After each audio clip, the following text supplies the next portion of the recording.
Hi everyone. This part of your diet project is all about the micronutrients. In this part, you're going to compare your 3-day average intake of the vitamins and minerals with the RDAs, or the recommended amount for each of those particular vitamins and minerals. And I want you to comment on the ones that you're getting a lot of, or those that are particularly high, and we'll define that on a first pass as those that are exceeding 150% of the recommendation, the RDA or AI level. And I also want you to comment on the ones that are particularly low. Again, on a first pass, when you're looking at your data, scan down and look for the ones that for which you're getting only 80% of the RDA or less.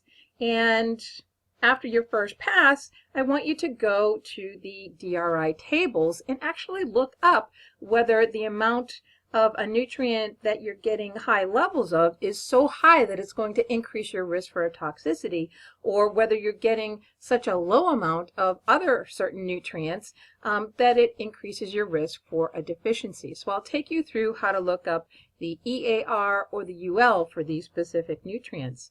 And in your write-up, I'd like you to include reasons why you may or may not be meeting your needs for certain nutrients. For example, if you follow a special diet, if you eliminate certain food groups from your diet, if you have food allergies or something like that, that could affect your intake of certain nutrients. So I want you to comment on that.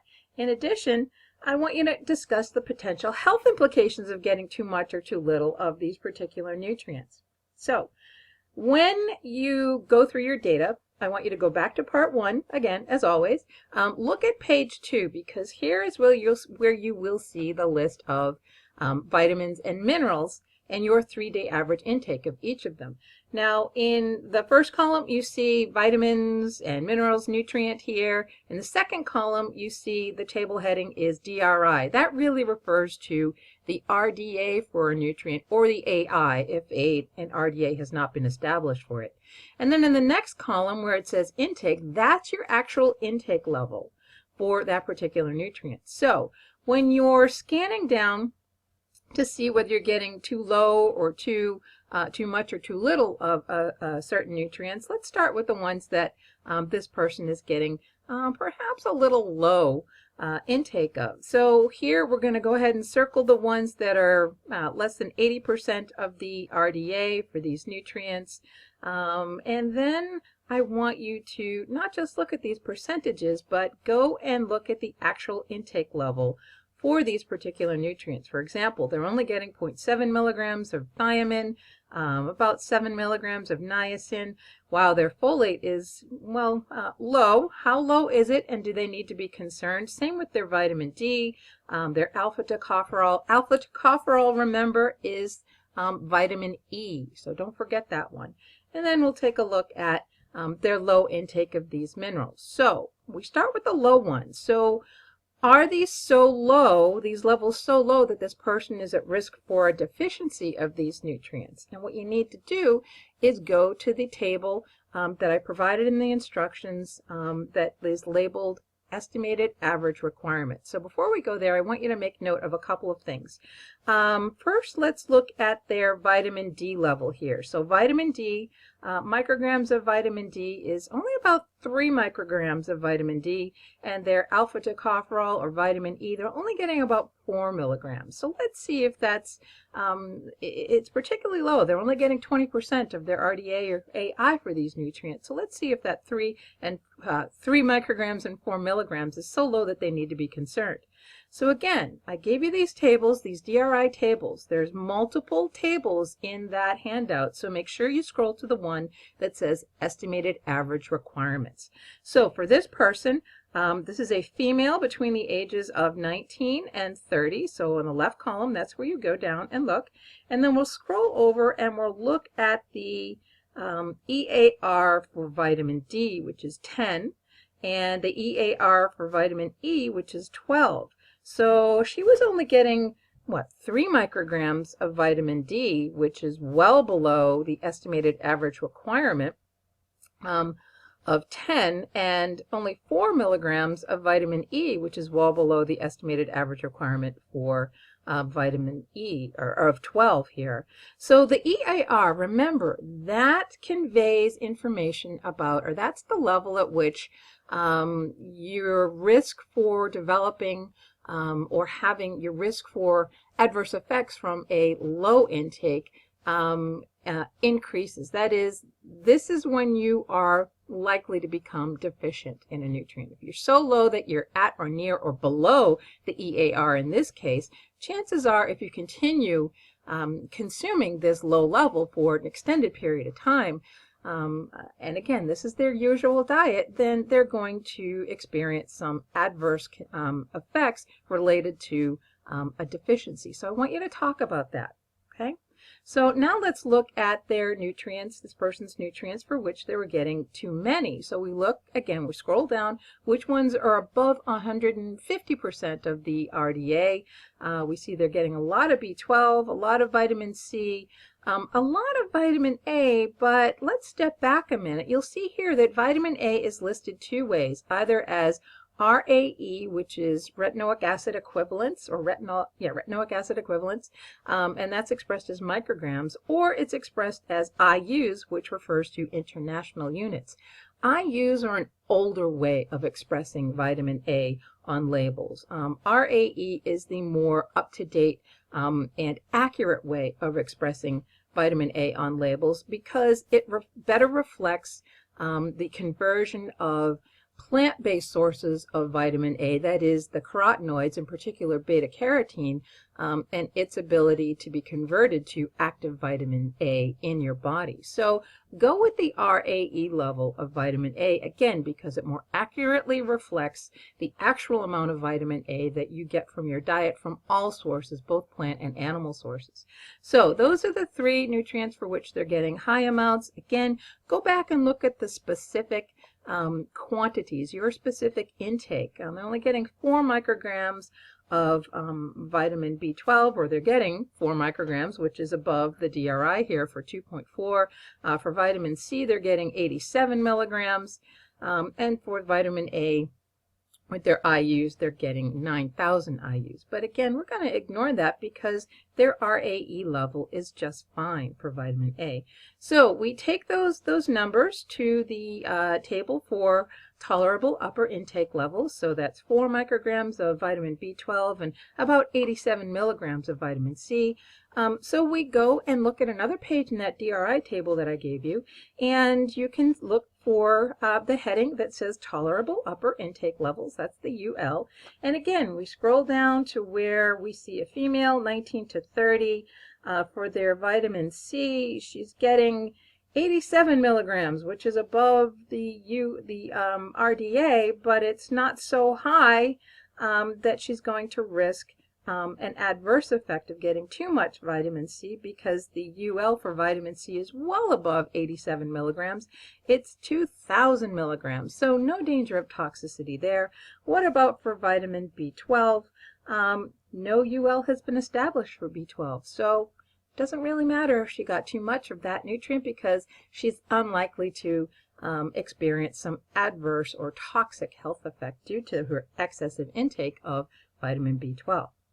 Okay, so now in your write-up, I want you to discuss these specific changes. And I want you to think about which specific foods might you willing to either reduce or moderate your intake of in your diet if it's a source of excessive amounts of certain micronutrients for which you're really exceeding the UL, or what foods might you want to incorporate more of if you're not getting or meeting your needs, especially if you're at or below the EAR for those particular nutrients. And when you're thinking about these foods, you might want to think about specific foods that provide multiple nutrients. For example, this person is getting very little vitamin D, they're low in calcium, also in magnesium and potassium. Think of a food that might deliver decent amounts of all of those nutrients, so multiple nutrients.